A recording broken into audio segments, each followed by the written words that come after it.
સુશાસન વિકાસ અને એકતાના નવા અધ્યાયની સાથે આજથી વાવ થરાદ જિલ્લો સત્તાવાર રીતે અસ્તિત્વમાં આવ્યો।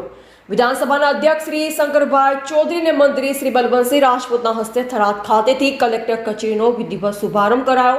આ સાથે 4 નવા તાલુકા ઓગળ, ધરણીધર અને હળાદ પણ અસ્તિત્વમાં આવ્યા। થરાદ ખાતે નવી જિલ્લા કલેક્ટર કચેરી, જિલ્લા પોલીસ અધિક્ષક કચેરી અને જિલ્લા પંચાયત કચેરી સહિતની કચેરીઓ અસ્તિત્વમાં આવી। સરહદી વિસ્તારના નાગરિકોની વર્ષો જૂની માંગણી પૂર્ણ થતાં થરાદ ખાતે મોટી સંખ્યામાં નાગરિકોએ નવા જિલ્લા શુભારંભ વખતે ઉજવણી કરી। નવીન વાવ થરાદ જિલ્લામાં થરાદ, વાવ, સુઈગામ, ભાભર, દિયોદર, લાખણી અને નવીન 2 તાલુકા, ઢીમા અને રાહમડી કુલ 8 તાલુકાનો સમાવેશ। નવનિર્મિત જિલ્લામાં 8 તાલુકા, 2 નગરપાલિકા, 416 ગામડા તથા 9,78,840 વસ્તીનો સમાવેશ।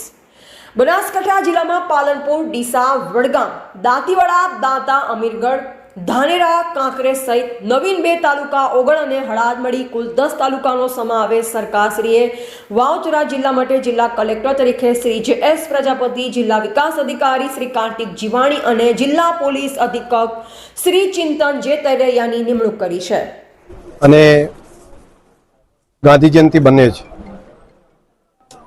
આ સરહદી વિસ્તારના પ્રજાજનોની સુખાકારી વધે તે માટે દેશના પ્રધાનમંત્રી મોદી સાહેબના માર્ગદર્શનમાં આપણા માન્ય મુખ્યમંત્રી શ્રી ભૂપેન્દ્રભાઈ પટેલ સાહેબે અને તેમની કેબિનેટે નવા વાવ થરાદ જિલ્લાના નિર્માણનું જાહેરનામું અને તેની શરૂઆત આજે ગાંધી જયંતિના દિવસથી, વિજયાદશમીના દિવસથી નક્કી કર્યું।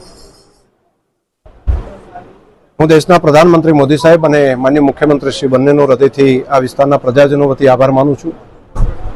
આજે આ કાર્યક્રમની અંદર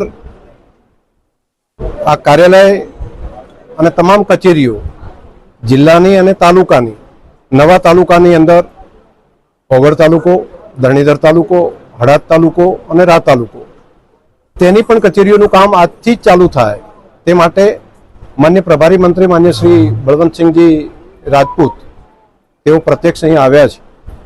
હું આભાર માનીશ માન્ય મંત્રીશ્રી અને માન્ય મુખ્યમંત્રીશ્રીનો કે તેમણે ઇનિશિયેટિવ લઈને તાત્કાલિક કલેક્ટરશ્રી, જિલ્લા વિકાસ અધિકારીશ્રી, જિલ્લા પોલીસ વડા અને તે સાથે તમામ સ્ટાફની પણ એડહોક નિમણૂક આજે કરી છે।